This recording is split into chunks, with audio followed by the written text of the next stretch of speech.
हे बघा आमचं शेत. तुम्ही बघितलं असेलच आमचं शेत. हे बघा आमचं शेत आहे. इथे लावलेला आहे मेथी, मुळा. मेथी आहे, मुळा तुम्ही बघू शकता. या इकडे टोमॅटो आहे, इकडे सूर्यमुखी, चिंच आहे, मुळे, घेवडा, हे सगळे वांगे, कांदे ती तुम्ही बघू शकता.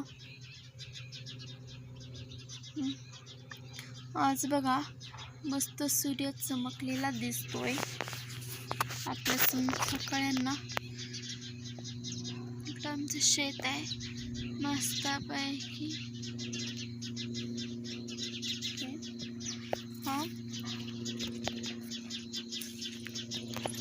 मी आज शाळेतून आलेली आहे. आता माझ्या बहिणीकडे गेलते. हो, तुम्ही जाऊ शकतात का बहिणींकडे? ते तर मला कमेंटमध्ये सांगा.